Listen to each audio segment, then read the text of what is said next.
sports fans, this is Robert with WTP Sports Dudes here live for another edition of Across the Board. We're going to be talking about the Indiana National Champs, also the NFL Conference Championship games are this weekend, and we got a couple of more things we want to talk about. We're going to talk a little bit about some NASCAR tonight with our man SEC Sean. Tonight, I got in here with me my man Post Game of the Post Game 86 podcast. How you feeling post game? Feeling good, feeling good. How y'all doing? Doing good. We also got our man Zach in the building with us tonight. How you feeling, Zach? Doing good. Happy to be here. Yeah, I'm glad you was able to make it tonight too. Post game, you looking like the Grim Reaper back there, bro. Yeah. I gotta I'm screaming in my garage, man. It's cold, man. That's all. Hey, bro. I'm glad I'm not streaming in my garage because it's probably about 5 below zero out there in that garage, bro. We also got our man SEC Sean. He's in the building with us tonight too. How you feeling, SEC Sean? Cold. Cold, bro. Cold. Bro, you got to remember, I've only been up here 5 years. This don't happen in Houston, Texas. Okay, and if it does, the whole city's closed for like a week. So, now we're doing good though. You're gonna make it on. Yeah, I was in Dallas back in 1998, man, and I swear to God, a little bit of snowflakes came down, and they was panicking like, "Oh, I gotta get home." I'm like, "What?" Yep. But when you ain't got no ice trucks and you ain't got no stuff like that to take care of the streets, then I guess you got to get home. But it was shocking to me because I'm like, we drive in crazy weather all the time. Let me get y'all's how impressive was Indiana's victory last night over Miami 27-21. How impressive was Indiana with that win last night? Go ahead, SEC. All right. Well, I never know with you and me, Post, who's going to go first to steal the other person's thunder. So, it was impressive. I like the way Indiana came out. I mean, like I thought Miami would due to their defense, but I think Indiana's game plan against that defensive line was prime. Just they weren't just going right at them. They were more of almost a delay running attack where the quarterback would get the ball and then hand off, and then the running back would kind of wait and then go let the defensive line come up the field. It was impressive. I was pretty shocked. I mean, I was kind of thinking it was a boring game for the longest time. Then it got good. But you got to give Indiana all the credit. I mean, Signetti did what probably nobody ever thought would happen. Now, we'll get into my theory on it going forward, and we'll see what he can do next year when all those players that are 5, 6, 7 year players leave. Mm-hmm. So we'll see how the rebuild goes. But got to give Indiana their props. Super impressive. They took it to Miami and punched them in the mouth and said, "We're just as physical as you are, if not more." 100%, man. And you know what? I not only was I impressed by IU's performance last night, I'm just the totality of their season is super impressive. The last 2 years, really, but to have that kind of grit, that resilience, that discipline that they displayed last night, I was extremely impressed, man. Hats off to Indiana. What a great season. What a great game. Coaching, players. It was just awesome, man. I can't give them enough compliments. This was extremely impressive. Did they play their best game of the season? Probably not. But who has played their best game of the season against a Miami team like that? But still, all in all, man, super impressive. I'm going to agree with you there post game. I'd say that you got to give all the credit to Mr. Signetti. Definitely was a good performance. Obviously not their best, but I mean it came down to the wire, and they took over. And as you can tell, I mean they won the Big Ten, beating Ohio State and beating all these great teams during the playoffs, and it just really came down to who wanted it more. And I think Fernando Mendoza really took over and showed why he won the Heisman. Yeah, I was thoroughly impressed with Indiana last night because whenever they had to face adversity, they were able to do that. Miami was able to steal some momentum, and I don't know what that number 87 was doing for Miami to let that guy go free to get that block. But that totally flipped the game, I think, for me, and put Indiana back in the driver's seat. And then you get into the later on in the game, and they got to go for it on a 4th and 5, and they get it on the back shoulder throw. I think on that drive they had 2 back shoulder throws that they completed, man, to be able to keep that drive alive. And then Mendoza put on his cape, bro, and scored that touchdown.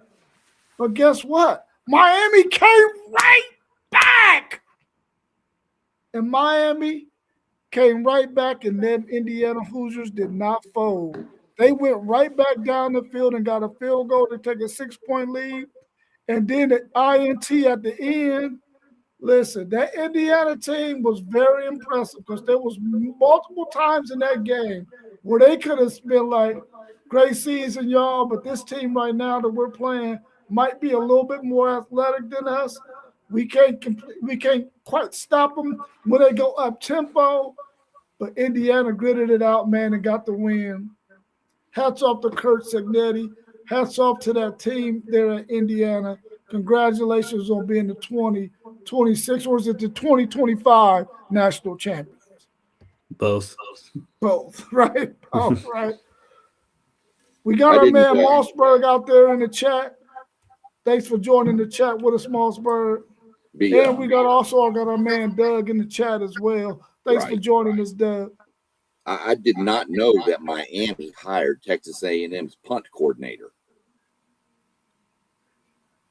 because that's apparently what it looked like. We had a blocked punt with Notre Dame. We had a blocked punt with South Carolina. And I'm going to tell you, number 87, I don't put it on one player, but number 87 changed the momentum of that game by not chipping that. If he chips him at all, that punt's away. Yeah. That punt gets away, and we might be looking at a different outcome in that game.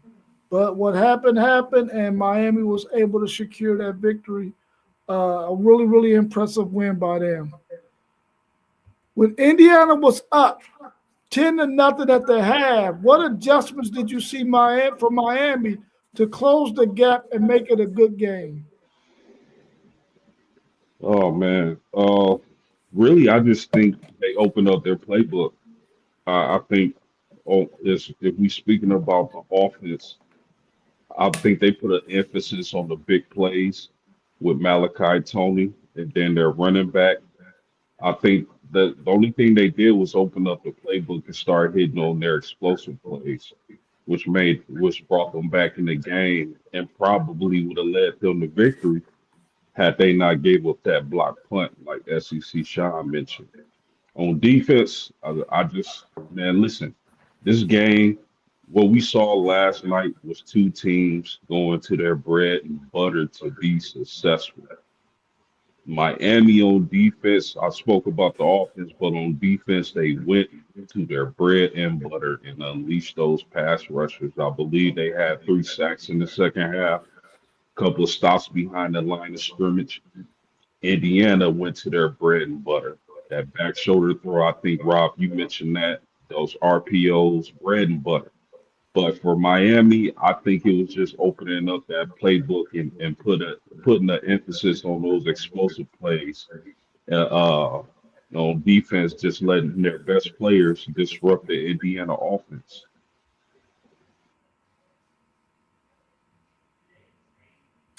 I'd say the biggest thing about what they changed at half was the fact that they had nothing to lose. I mean, obviously they're playing for a national championship, but they got to that point where it was like, we're down 10-0.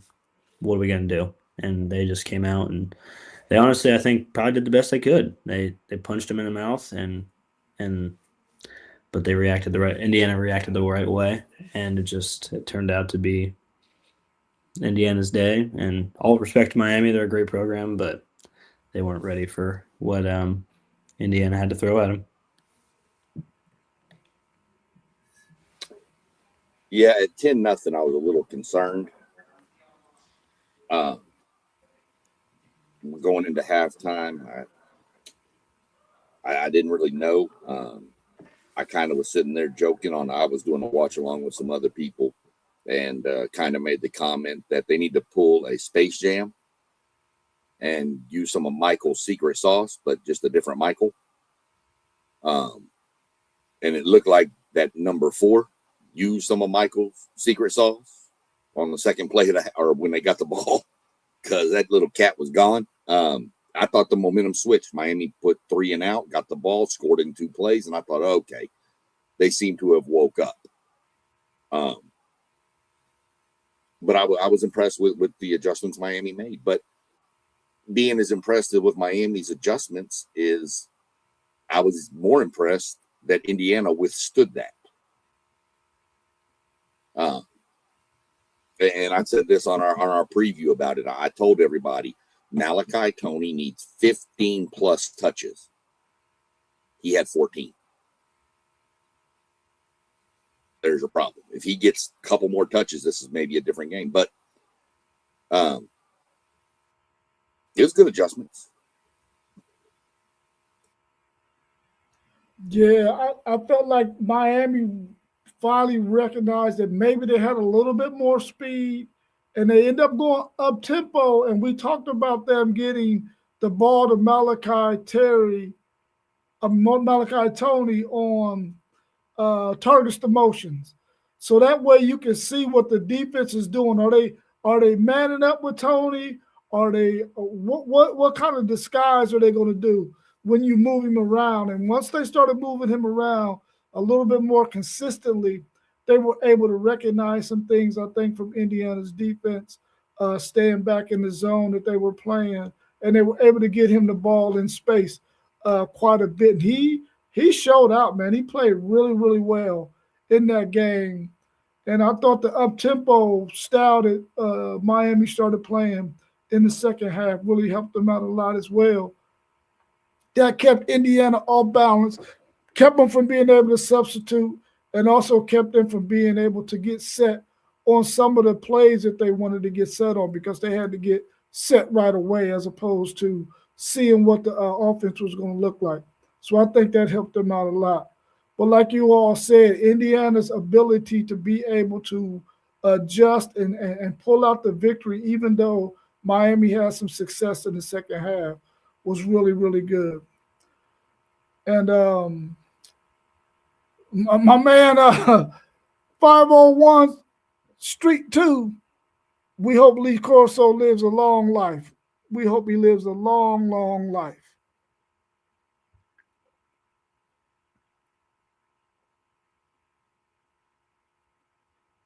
Let me see where I'm at. How did y'all feel about the refereeing in that game? Oh, go ahead. I'll throw it for the next topic. I just got a question that I need answered because I missed part of this, and I want to see if anybody else caught it. So we'll catch it on the next one. The reffing, whatever.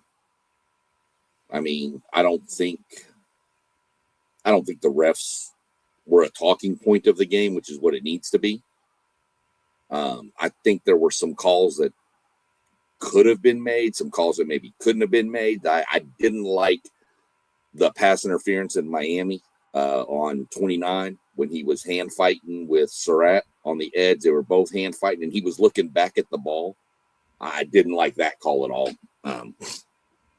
But then again, one of the players from Miami should have been ejected for targeting probably when he drilled Mendoza in the face. So, but I didn't like that PI call. That one, I didn't like that one at all. Yeah, I'm gonna echo what my man SEC Sean just said. I mean, reference was what it was. Was it some missed calls? Yeah. Was it some players where I felt they should have let them keep just play the game in a national championship game when we're trying to crown the champion? Absolutely. So I mean, I really it is what it is when it comes to refs. The only thing I'm gonna say is like I always say, just keep it consistent. I'd say the biggest thing with the reffing was like they weren't very vocal. Like it wasn't. I mean, reffing is always can be hit or miss. It can be great. It can be awful. It just really depends. And I think that last night just really wasn't like present. And I think that in a way that can be good sometimes. But honestly, just I agree with Sean on how he's talked about that PI call. I agree with that for sure. But for the most part, I mean, it wasn't very like, and that wasn't the topic of the game. Like someone they weren't doing enough, or they weren't doing, or they were doing too much. So it's just like it was kind of mediocre in my opinion. Yeah, I thought they swallowed their whistle quite a bit in that game, which, it really didn't affect the outcome of the game. So that was the most important thing for me. They allowed the two teams, especially on the back end, they was letting them get. I know y'all talked about that PI call, but they was letting them get away with a lot in on that back end, man, with some of the wide receivers and the defensive backs and stuff, which was cool because it was equal both ways. I felt like the refereeing didn't have any bearing on the outcome, so I was cool with it. Our man Doug says refs let them play most for the most part. No call on the late hit, out of bounds on Miami. Yeah, like the tug like a tug on every day. So I think the referees just really was swallowing their whistles. Like, listen, whoever gonna win it, you're gonna have to go out there and win it. It's not gonna be because we made a call one way or the other. And he also thinks that Mendoza might be the next Andrew Luck. Big kid, good arm, high character, and smart.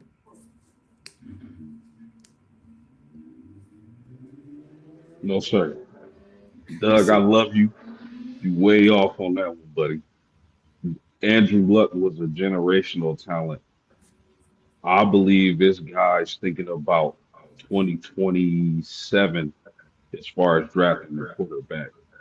I think you would rather be in that draft. If Andrew Luck was in this draft, there's no way everybody and their mama would be trying to move up for that first pick. Yeah. What were you gonna say, SEC Sean? Well, I know the next topic you got is any other thoughts, so we can go ahead and jump to that if we're done with the reffing. So that way there we can hit that one because I can throw it under that topic. All right, cool. It's an echo, guys. I don't know if y'all hear it, but it's an echo. Yeah. I don't hear it. Might be me. I don't hear anything. I I don't. don't. Yeah, I don't hear it either. Are there any other thoughts about that national championship game y'all want to talk about? Well, it's not really a thought; it's more of a question because I didn't notice it, and I want to see if I missed something. I'm not going to lie to y'all; I went to bed before the end of this game. I'm old, and I didn't have a dog in the fight, so whatever. I didn't see Miami put Malachi at QB a lot, if at all. Not when I was watching. Some of those 4th and 1s that they went for and they missed. I mean, I was thinking that's a prime option to give Malachi the ball. I'm just curious. Did I miss it? Did they do it later in the game, like in the 4th quarter? I don't know. Nah, he was a decoy. On their short yardage plays, he was a decoy. Yeah, man. Listen. I don't got much, but I will say this in hindsight, and we all know what hindsight is. I should have picked Indiana, and I went with Miami. But the reason why I showed last night with that last interception thrown by Carson Beck, I hear an echo, fellas. It's Yeah, that is crazy. an echo. But listen, man, that play, trying to make that throw, that's the kind of throw first overall picks make. That same exact throw was made by Alabama. I believe it was Tua to Devontae Smith. Same exact coverage, same exact throw. You are not the first overall pick. You're probably not even a first round quarterback at this point, Carson Beck. You had no business trying to make that throw. It did the only way that play works, you gotta hit him on his outside shoulder. That's the only way it's gonna work. And they the corner undercuts it. Like you underthrew it right to the corner. Like national championship game, man. You just can't try to force a throw like that, man. You gotta be smarter.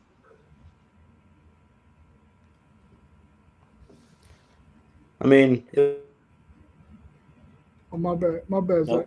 no, you're good. I mean, it's a great game. It's a national championship. Everybody looks forward to it every year. Definitely was. If you would have told me before the season these are the two teams that are going to play, I would have probably laughed in your face. But I mean, all respect to them. I think that two great programs this year. Miami's defense was obviously amazing, but I just think that Indiana, they were my pick after they beat Ohio State in the Big Ten championship. They looked fantastic, and then obviously they rolled through everybody in the playoffs, and they just got to give the respect where it's due. Yeah, hats off to Kurt Signetti and that Indiana team, man. They had a really really good season, man. It's probably beyond really really good. The way they played all season to be able to win that game against Iowa, to be able to win that game against Penn State, get into the Big Ten championship game, and beat an Ohio State team that we felt like was probably the best team in the country for most of the season until they met that Indiana team, who was able to hold them to 10 points, I think it was. And so hats off to them, man. Really, really great season. Hopefully they can make it back to the college football playoffs again next year. And we don't think that this is a 2-year fluke with some upper age college guys. Y'all all get ready for ESPN to release and Disney to release Hoosiers 2. Yeah, for sure. Somebody better do a movie on that. Hey, I got a question for y'all before we move on. Is Signetti a Hall of Famer right now? No. No, Why not? not yet. He ain't got that time under his belt yet. Got to do it a couple Well, more times. He got 2 national championships, and I believe he's won national championships as an assistant. He just need time. That's all. Once he get the time up under his belt, he'll be a Hall of Famer. Just from his resume right now, he just got to get enough time up under his belt. Is all. Yeah, I don't say Hall of Fame yet. Easily top 10 coach, easily in the top 10, probably in the top 5. Not ready to put Hall of Fame yet. I agree. Yeah. Good question though. I mean, it's legit. What's your early thoughts on the NFC Championship game between the Rams and the Seahawks? I'll go last. I probably got the most to say about it. Yeah, I know that's your squad, my man, so that works. But, I mean, hell of a matchup. It's crazy that they're from the same division and they're meeting in the NFC Championship. That whole division was stacked this year, though, with San Fran, uh, the Rams, and the Seahawks. So, I mean, I think early on, as I'm analyzing this game, I don't wish injury on anybody, but I think it's a good thing that it's probably going to be a good thing that Charbonnet is going to be out so that Kenneth Walker can get all the work. I think he's like sorely underrated running back. I think the world of Kenneth Walker ever since I saw him at Michigan State. I mean, and I think they're doing themselves a injustice by not giving him more carries, more work. So hopefully that turns out being the case where he's actually the true workhorse running back. You don't have to split times with Charbonnet, although I wish him a speedy recovery. But I mean, I,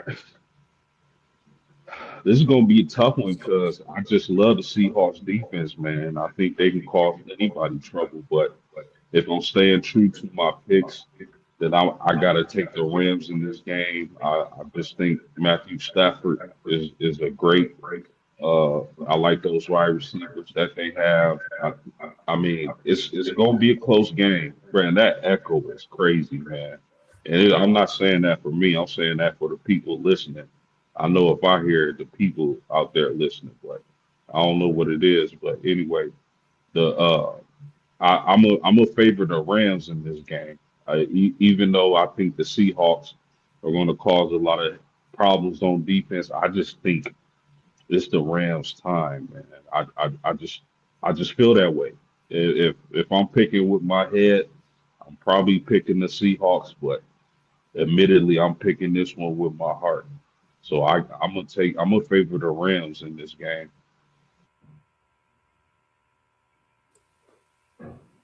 This is another one of those that you spot. I mean, first off, it's in Seattle. That's not an easy place to play. But on that note, I need to highlight a comment here that our buddy Moss mentioned and let him know that I know Zach's a Seahawks guy, and that's cool, but they're not repping the 12th man, brother. They got sued for that. So let's go ahead and get rid of that. There's only one 12th man, brother. All right, so let's just go ahead and stop that. It's a hell of an environment in Seattle, though, to play in. Those fans are electric. I'm not going to lie. That is crazy. I'm with postgame. I think the Rams win this game very, very, very close. I'm not ready to give a score prediction on it yet, but I take the Rams to win it. I think Stafford's experience is going to pay off in a game like this. So I just that's where my head's leaning right now. So we'll see what happens, but I've got the Rams winning in a close one. Well, Zach, you might be the only one going for your Seattle Seahawks, bro. Because I picked the Rams to make it to the Super Bowl when this thing first started, man, with the playoffs. I picked them to make it to the Super Bowl. But I'm going to tell you right now, man, I'm not confident in that at all. Once I seen that Seahawks defense these last couple of weeks, my man Byron Murphy on that defensive line wrecking havoc at 6'1", 295, 300 pounds. Hey, man, I want to change my pick so bad, but I got to go with what I said from the beginning. I think that the Rams are going to win a really, really close game.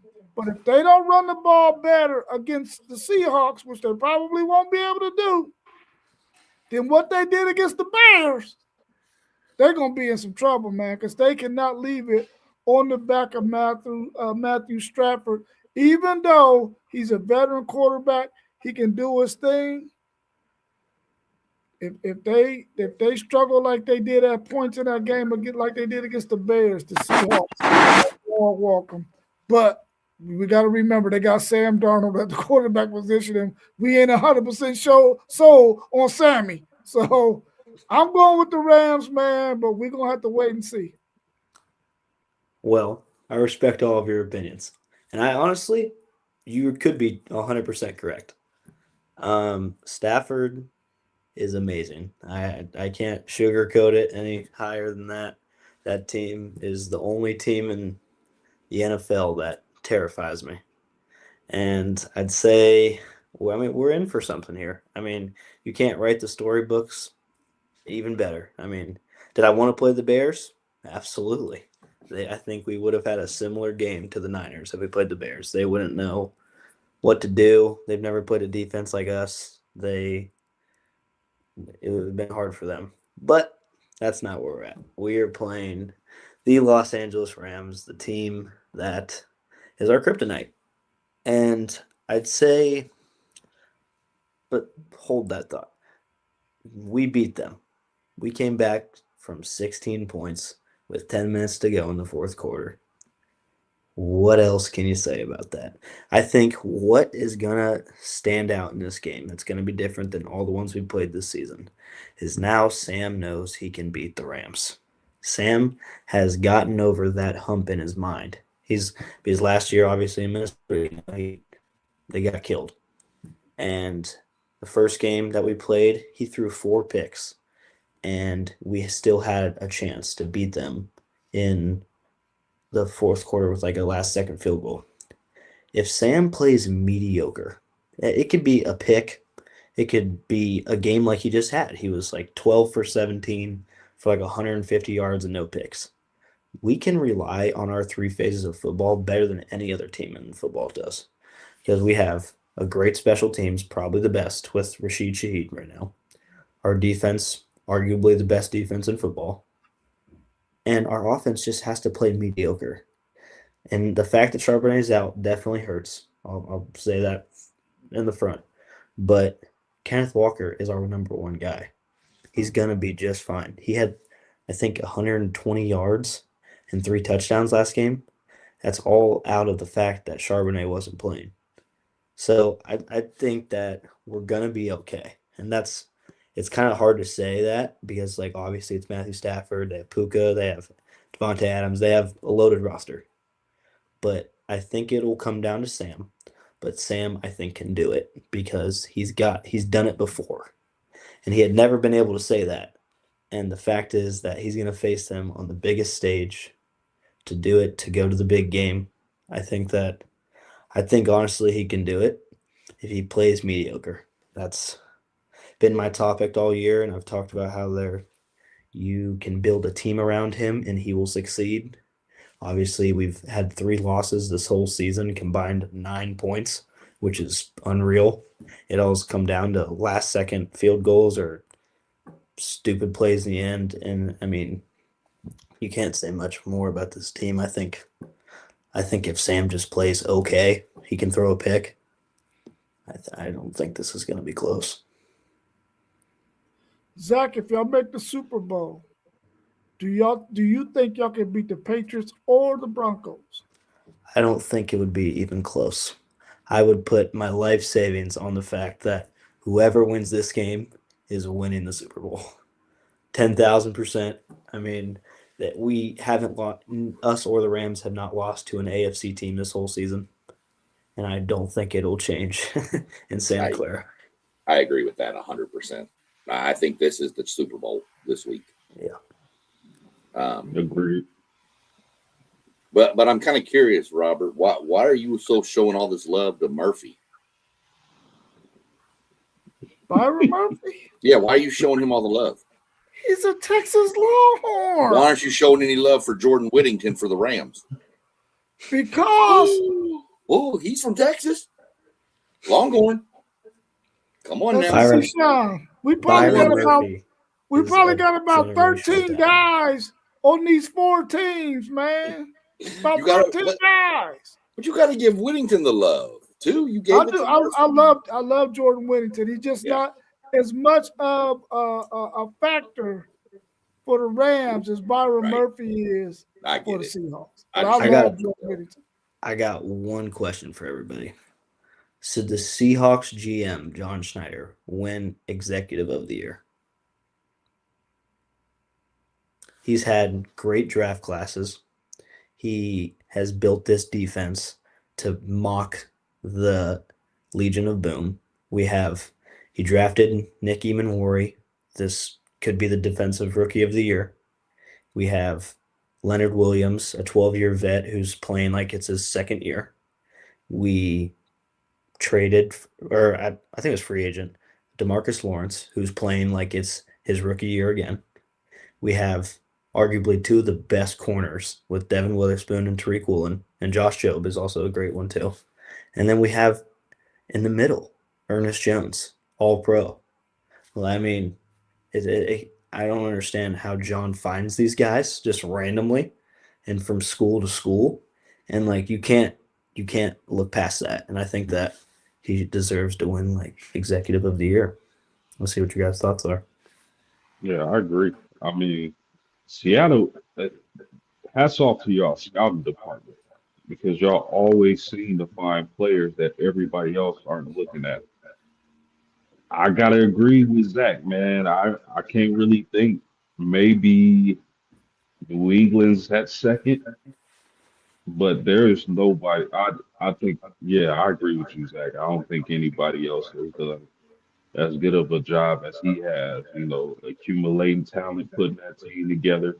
Sam Darnold, that quarterback, those running backs. I mean, it's just he did a fabulous job. So off top, I can't think of anybody in that position that's made it as good as moves. So I'm gonna Maybe agree with the Zach on the this. the Patriots guy is like the only one I can think Yeah, of, and maybe I mean, the Browns, they're not doing anything, so I can't really count them.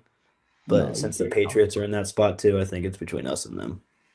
Yeah, that's See, that's why I mentioned as a close second. But first, I'm gonna have to give it to Seattle because I think more so with New England, it's more so coaching as opposed to Seattle's success. It's like everything. You know what I mean? So I Mike think, McDonald. yeah, I think I'd have to go. Yeah, New England was on my list for sure. But since post game's already mentioned them, I like what the GM at the Texans has done in Houston. Draft, free agent pickups. I mean, that's so just to be somebody different. I would probably easily say those are the top three, though, for sure. For if you want to go the top three executives of the year, that has to be, to me, the top three. Um, and if the guy from Houston won it, I don't think you could argue. If New England, yeah, I don't think anybody could argue because there could be a case made for all three of them. Who would you guys say is coach of the year? It's got to be Vrabel's in New England. It has to be. Nobody saw New England doing this. Maybe getting into the playoffs, maybe. Not this. yeah, I agree with Vrabel. And another team we got to take our hats off to is the Chicago Bears, man. Listen, starting with the coaching hire, that draft they had last season was cash money. The free agents they were able to pick up. I mean, you got to put the Chicago Bears in that argument as well. But coach, I'm with SEC Sean. I like what Vrabel has done. Rob, I think your team, the Titans, got rid of Vrabel a little bit too quick. But I mean, what he's been doing in New England is absolutely fabulous. Yeah, in terms of the Seahawks GM, the most important position that we all believe on the football field is the quarterback position. He could have probably stayed with Geno Smith. He probably could have matched that offer that the Raiders gave him and kept him. But he said, nah, get to stepping. We did all we could do with you last year, or you only won this many games. They had a pretty solid team last year too. But he went and got Sam Darnold, a guy who I thought my Titans was going to draft or was going to get in free agency before they drafted Cam Ward. I thought they was going to get him, let him be there for a couple of years, draft a quarterback, and let that quarterback sit behind Sam for a minute, but they didn't do that. But I think the fact that he made the move that he made to get the quarterback that he got probably puts him over the top of New England and the Houston Texans. As far as coach of the year, I'm going to throw the Carolina Panthers in there. If they only had a couple of more wins, they probably could compare with Vrabel and the coach at the Chicago Bears because their win totals to loss total is probably the deciding factor between them two winning it, either one of them winning it. But the way the Carolina Panthers was a dumpster fire the year before, to be on the brink of winning that division and making the playoffs, man, it says a lot about their GM and how he put some pieces around Bryce Young and how Bryce Young played this year. So I would throw the Carolina Panthers in there as well, but they probably didn't have enough wins to surpass New England and the Chicago Bears.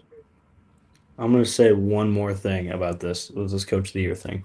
I know I'm biased with Mike McDonald, but I think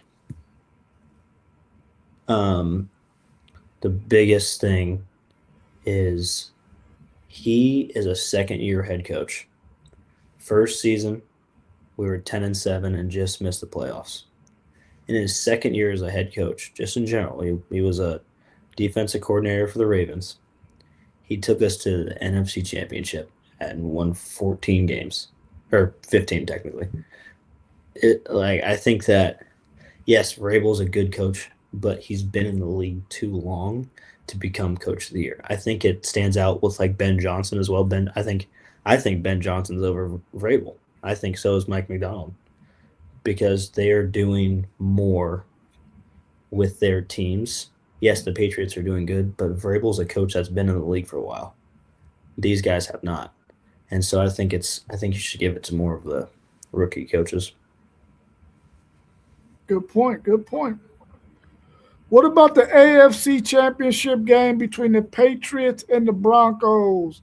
Do the Broncos have a chance without their starting quarterback, Bo Nix, who was having ankle surgery if he didn't already have it already?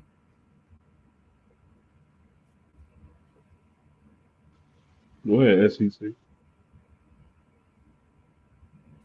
We'll let Zach get this one first. So here's my thoughts. It really sucks about Bo Nix. That's awful. You never want to see that happen, especially after the season they have, and their defense is obviously phenomenal. I mean, you can't do much better than that. And the Patriots, I think, they're a good team, but I think what is the hard thing to say about them is they're not impressive, but in a way they are, because they're getting all these wins, but you look at it and you're like, this just doesn't seem right. But I think the Patriots are going to win because they don't have Bo Nix. And personally, as a Seahawks fan, I would like to rewrite history and have us play the Patriots and kick the crap out of them, relive Pete Carroll's name of that horrendous call, and go win us a Super Bowl. But I think the Patriots are going to win, and they're going to play. I think it's not going to be close.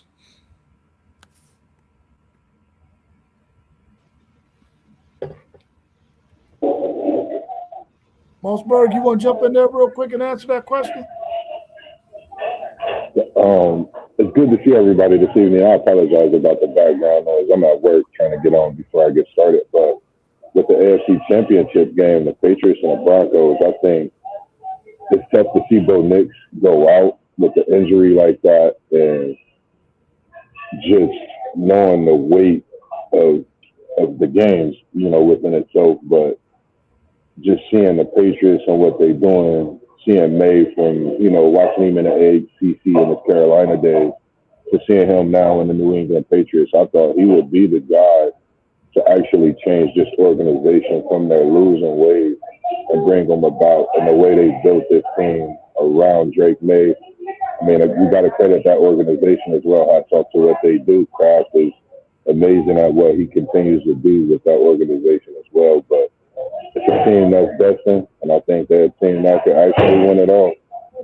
And they have players that's played in these AFC Championship games, and we see what Diggs is bringing to the table amongst other weapons that they have. And Stevenson, Travion Henderson, they definitely got to get some respect put on their names, because they definitely been coming in and handling the business as well. Yeah, good to see you in here too, Moss. Man, listen, I agree with Zach, man. It's New England is one of those teams where it just feels like they're not supposed to be doing this. You know what I mean? Like it just don't feel right. But if you actually watch this team, this is a hell of a New England Patriots team. Like I love the fact they got Stephon Diggs and so many other receivers, but Drake May doesn't lock on to one receiver. He spreads like it every other week. There's a different receiver going off. Like he doesn't just lock on to one guy. And their solid offensive line play, their running backs and Ramondre Stevenson and Henderson. That's a hell of a team. And we know Vrabel gonna bring a great game plan when it comes to the defensive side of the ball. So I mean, I like the Broncos. I think their defense is lights out as well. But them not having their quarterback, and I like Stidham. I think Stidham can slang it. And we all saw what happened with the type of run the Philadelphia Eagles went on when they lost Carson Wentz and they had to have Nick Foles step in. So can we see a repeat of that? I doubt it. So I'm a favor New England in this one. I know it feels like they're not supposed to make it this far, but I just like what I see out of Drake May and that coaching staff. So I'm gonna take New England. I'm taking Denver without Knicks. I think Denver's defense is going to be the difference in it. Denver's at home. Not kind of the same home field advantage as you would get in a Seattle. But again, you're at elevation. And it's different to play there. And a little fact, if y'all don't know, when you come out of Denver's visiting locker room, there is all kinds of signs and warnings about elevation and all this stuff and how it affects you and all this when you're walking down the tunnel. That's what you see. So it's in your head. I like Stidham. I've liked him since the kid played high school ball at Stephenville High School in Texas. So I'm pulling for him. I don't have a dog in the fight, so I'm going to pull for the Texas kid. Why not? So I like Denver. I like their defense.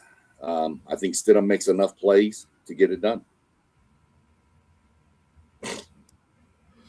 My man Doug said with Sean, he said Denver, rally around Stidham, right coach the game, the right game plan for him.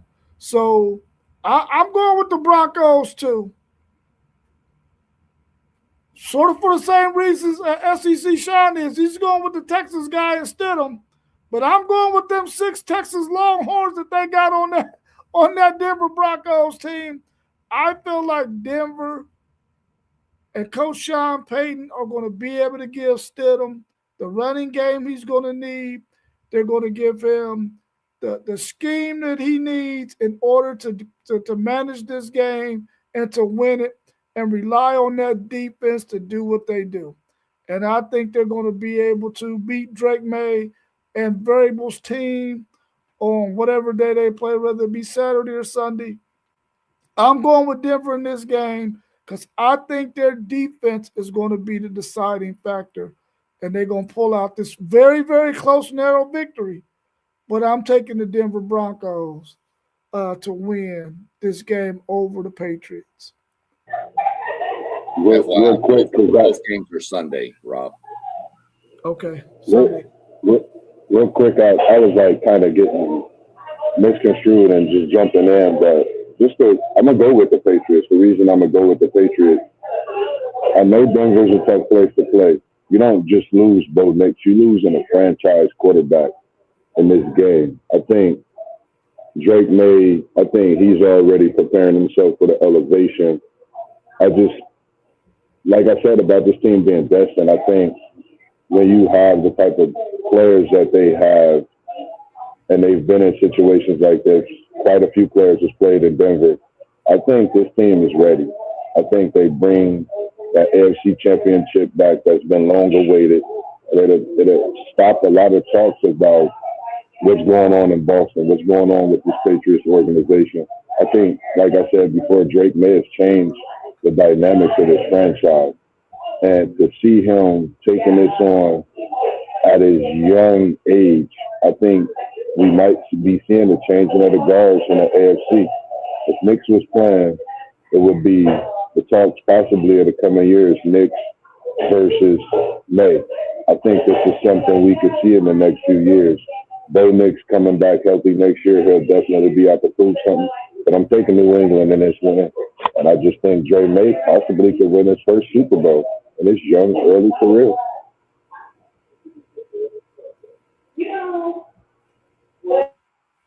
If you're a GM of any NFL team, would you select Mendoza as a top 5 pick? No.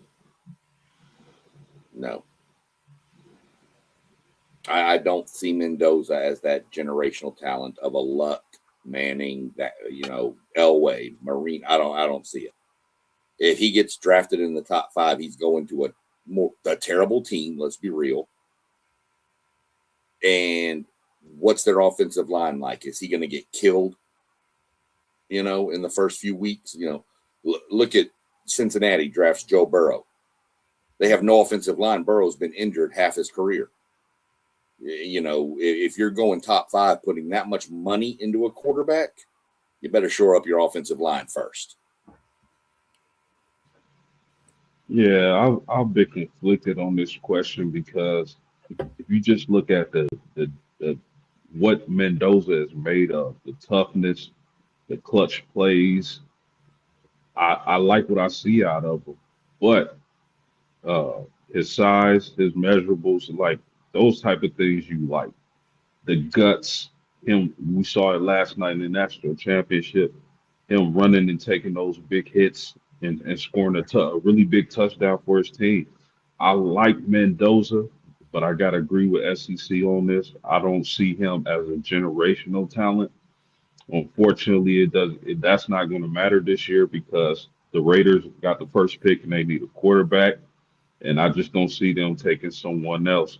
Could they pivot and trade the pick to somebody else? Maybe the Jets. I don't know. But this is not a year to take a quarterback. The following year will be the year you want to need a quarterback in. But one of those teams between the Raiders and Jets are going to be desperate and overdraft this kid. I like him. I just don't think he's a franchise, like, can't miss prospect. First off, who else is there in the draft, really? Like, if you look at it, there's not much. I know there's a couple. As a Clemson fan, Cade Klumnik, he's going to be out there. There's a couple of them, but nothing really stands out. So I think that for the Raiders or even the Jets, I think that you have to look at them and say this is the best we got because the Oregon quarterback, he's going back for another year. And I think that you definitely got to look at Mendoza and you're like, well, this is it. If you want to put all your money in one basket, it's got to be him. And unfortunately, that's the way it is. And then off topic, I just thought this was pretty funny that the AFC and NFC championship games are both coached by Mike versus Sean, which is pretty funny. But, yeah.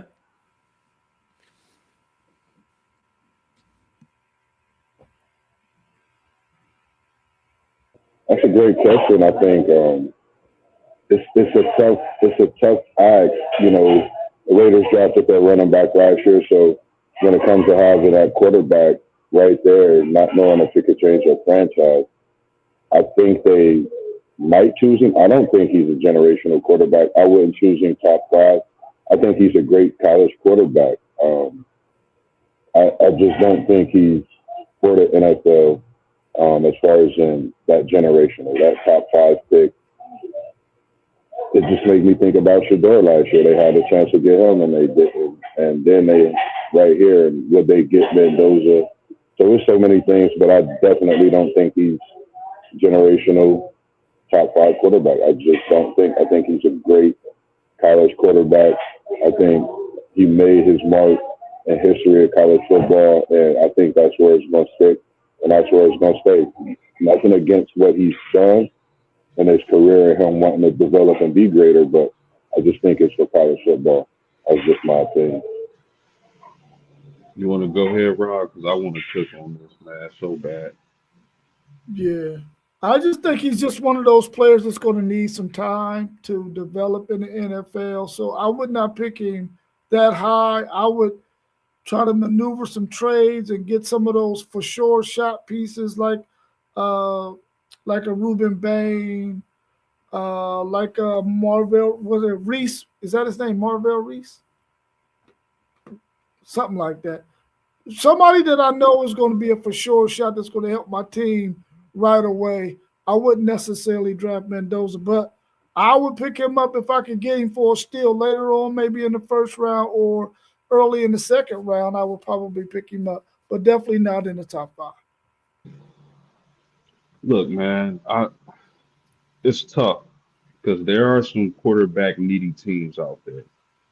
The thing is this when it comes to the NFL draft and evaluating quarterbacks, there's always a guy or two out there that nobody's talking about that ends up moving up the draft boards at the draft, the combine process uh, makes his way through the evaluation season. But this guy's like Sawyer Robertson out there for Baylor, who I think has all the tools to be a franchise quarterback. He just played for a college team. Uh, and the problem with this year's draft when it comes to the quarterback position is that next season, that's the season you're gonna want to draft a quarterback. When you talk about guys like Archman and potentially CJ Carr, potentially my man Julian Sagan, there's going to be so many potential franchise changing quarterbacks in next season's draft that if you settle for a guy like Mendoza, who probably wasn't, you didn't grade out that high, but you just went with the need because you need a quarterback, you could be ended up needing a job real soon because of that decision. Because I'm telling you, I like Mendoza. I think he brings a lot to the table. But first overall pick, I'm not sure about it, man. I can name you about 10 quarterbacks I would want to draft ahead of Mendoza. And that's not a slight. It's just the value of a first pick overall, if that makes sense. So that's my take. Yeah, I feel you on And that. yeah, that was my point with he's not a generational quarterback in my mind. So you need to build around it. And next year's quarterback class is so much deeper. You mentioned you didn't even mention Moore from Oregon, but a quarterback when you mentioned about guys flying up at the combine and stuff, a name to keep an eye on. And I know Zach, you mentioned Klubnik. Watch Nussmeier. Garrett Nussmeier has all the intangible. You know, he's got the size, the arm strength. He was injured at LSU this year. I think we all knew that. Watch that kid. He can fly up some draft radars pretty quick. Yeah, I can see that. Him or Ty Simpson. I can see either one of them flying up some draft boards. How much did D'Angelo Pond improve his draft stock this season and in that game yesterday? I think in the season he improved it more. I mean, the game, yeah, I mean, it's the showcase, the highlight, you know, it's the marquee game. But I think he had increased, you know, let's say he was a third round pick going into the season. He's probably worked himself up into the early second, late first round, probably, depending on team needs, you know. But he definitely didn't hurt himself. He definitely didn't hurt himself.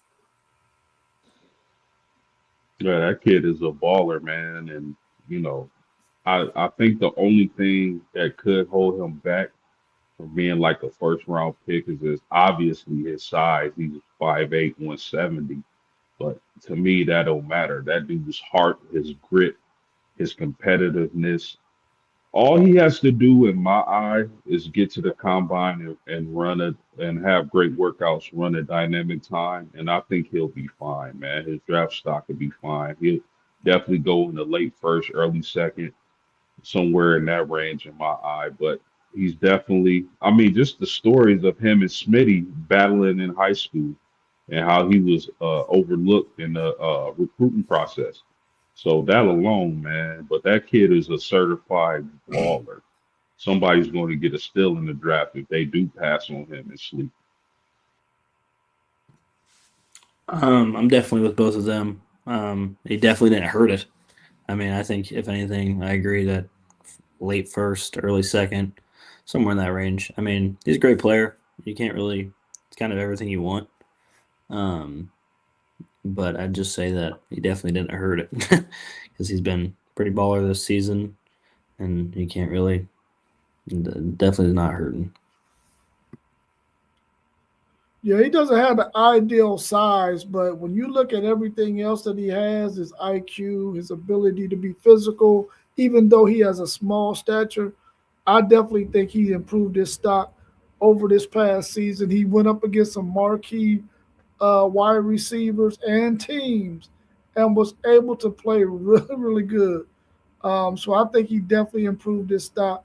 I hope that he makes it at least in the second round. I hope he doesn't fall any further than that.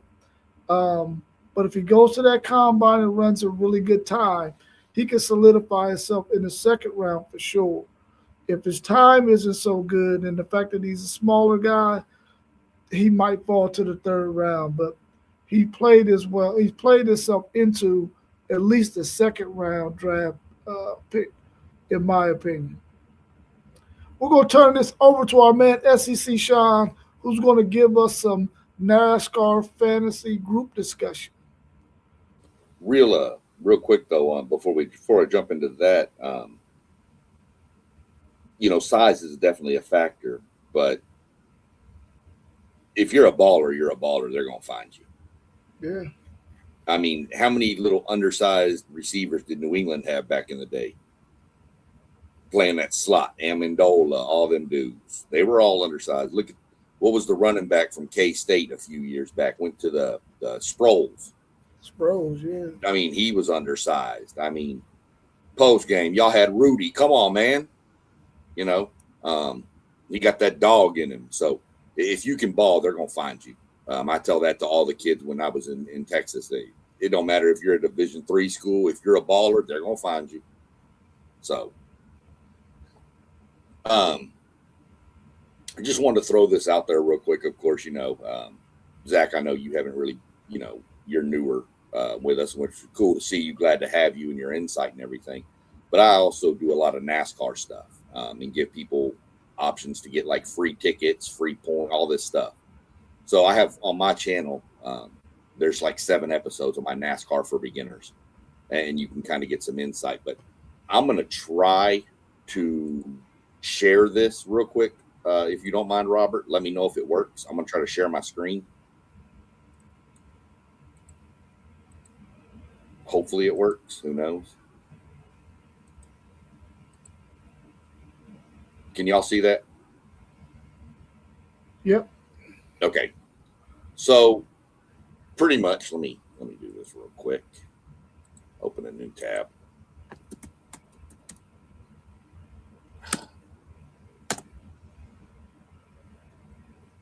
Really? There we go. Can you still see it, or did it go away? It went away. Okay, let me go back and try it again.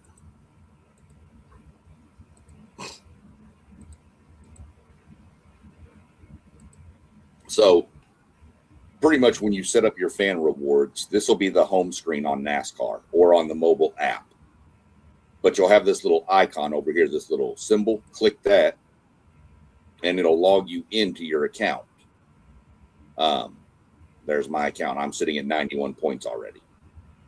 So you hit view dashboard, and this is where you can get the questions. I post the answers to these questions on my YouTube page under the posts. This answers Team Penske, by the way. So then you come up here and you see fantasy. You click that.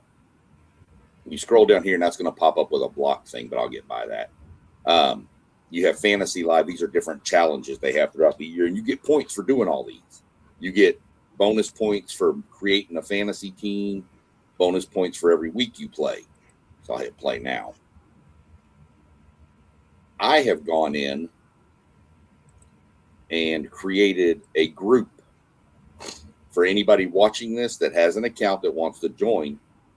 This is my main one. But this is the group I created for anybody watching, subscribing, likes us. WTP Sports Dudes is the group name, and the password is it's password protected because it's private, but the password is actually on the Facebook page. But I can always, if people just ask or whatever, I can always give y'all the password. It's just capital Wood BROS 21 ! But it's on the Facebook page, and we can go through that later. But you can just a way for us, if anybody wants to join or whatever, we can all kind of challenge each other and just kind of play around with it. And then as soon as I can figure out where to stop sharing my screen at, we'll be a lot better off. There it is. So that's just something I created. It's not like regular fantasy teams. You pretty much you create your own. There's 36 drivers. You pick 5 and then a person for the garage. And before the start of the third stage of the race, if your one of your drivers in your top 5 has wrecked, you can go put the guy from the garage in to get extra. That way, there you get points. And there's questions, head-to-head matchups. Who's going to beat? Is this driver going to beat this driver? There's 4 of those too that you get points for. But the trick with NASCAR, the way they do it is there's 26 races, and you can only use each like one driver, like my driver, Josh Berry. I can't use him more than 10 times. 10 times is the limit for the regular season. And then if he makes the playoffs, I can only use him 5 times out of those 10 races. So you have to know when to kind of move people around and change people. I can tell you this as much as I know about NASCAR. I've never finished well in NASCAR fantasy. I don't put stock into anything I tell you because it's not good. But it's just something that I thought, why not create for our group of guys? And like I said, the subscribers, anybody that subscribes, likes, follows us, it's open for those people. And like I said, the username or the group name and the password is all on the Facebook page. So I just kind of wanted to bring that out there. Something new I wanted to try with our group just to see. What's the maximum number of people who can be in the same fantasy thing? Isn't one. It's unlimited. Yep. Can multiple people have the same drivers? Mm-hmm. Yeah. Okay. Yeah, I mean, I can set my lineup and you can get my exact lineup and use it every time. I wouldn't suggest it, like I said, but you can. But yeah, the only one that's different is the one that was on the screen a minute ago that said 36 for 36. And that's like one of those streak kind of things where you can only use one driver for each race. So you pick this driver, but then he's done for the year. So it's kind of one of those. And NASCAR awards points. I think first place, if you ever come in first place in the NASCAR Fantasy League, I think it pays something like $50,000 in a trip to a race VIP package. Okay. So just something, like I said, fun. Why not try something? What's the name of the page on Facebook? Whatever Moss created. Oh, okay. But again, I'll be live tomorrow. I'm gonna do I've got my sheet here.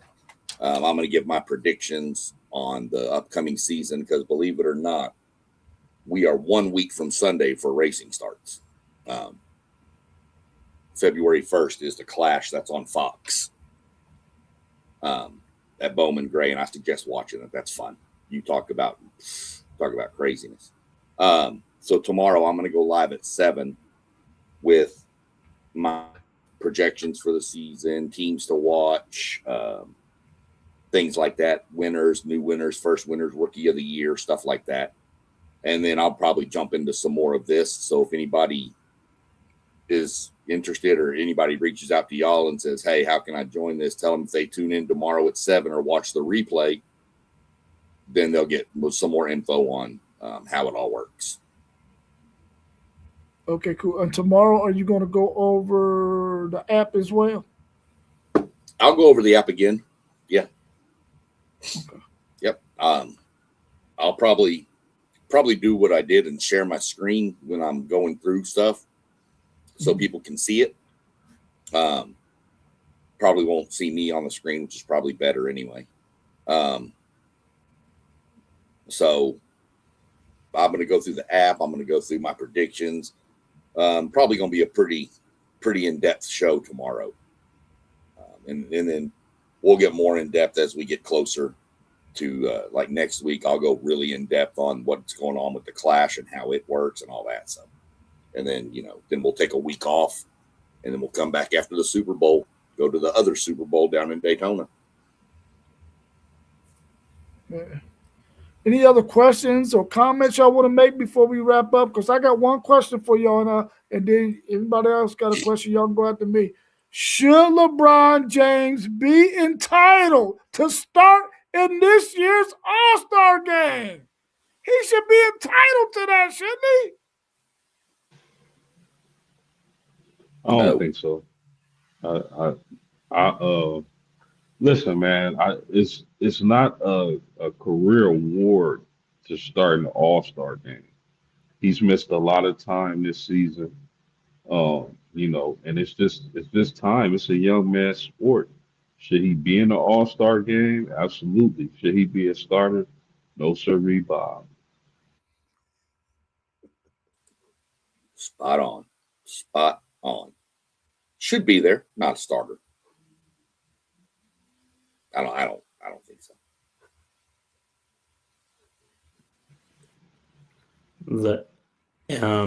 The Western Conference is stacked, and he is not on.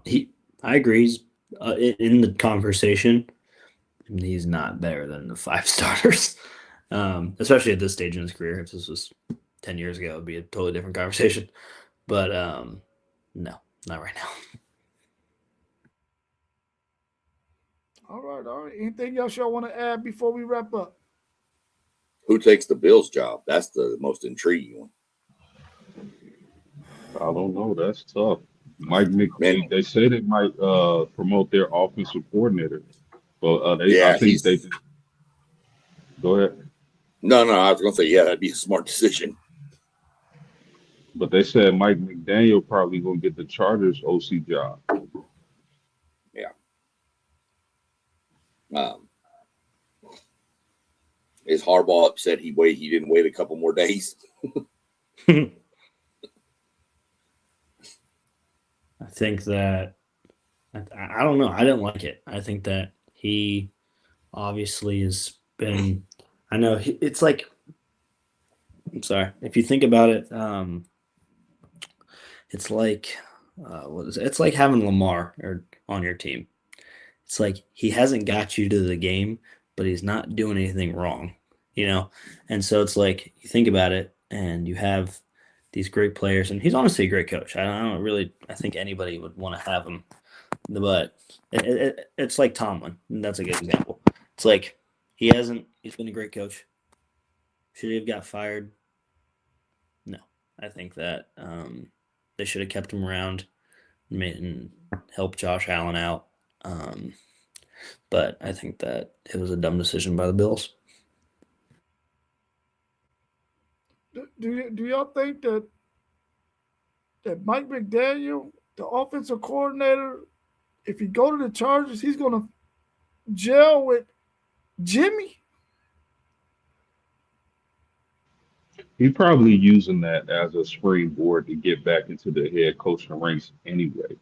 So you figure with all that talent they have on offense with the Chargers, he goes there and they're a top 5 offense, maybe makes it to the playoffs. They'll be calling him for a head coaching job immediately. So I think even if the case is that it's hard to put up with Harbaugh, you figure, man, I do a season and I'm out of there anyway. All we got to do is have a top 5 offense, and they're gonna be calling me. And with the pieces they got there, I don't think a top 5 offense is far fetched. He got the quarterback, the most important spot. I mean, here's my thing about McDaniel is that I feel like he's a little petty. And I feel like when he goes from being a head coach and running his organization, he's going to feel a little weird going and being under someone. And I feel like he's going to have that like thought. He's like, well, I got to answer to somebody now. Normally you just answer to your GM, but he's going to have to answer to a head coach. And I just don't think that I agree with post game is like, if you guys have a good season, you'll get a head coaching job in the future. But I think he's gonna. I don't know. I just don't think it'll mesh well. Having going from head coach to OC, I feel like it's just not the smartest thing. I feel like he should go to another head coaching job or go to college. College. Interesting. All right, y'all. Well, we ain't got nothing else, man. We can go ahead and wrap up the show. We got on Tuesdays I like to give my degenerate stuff out here with my gambling. So right now my Blue Jackets are not doing well. Losing 2-1. My Dallas Stars, though, however, are up 3-0 on the Bruins. I won't be on Thursday. Don't even bother. I'll be at the Dallas Stars are coming to Columbus, so I'll be at the hockey game. We could have a potential undefeated team drop from the rankings tonight. Miami of Ohio is losing to Kent State right now. So,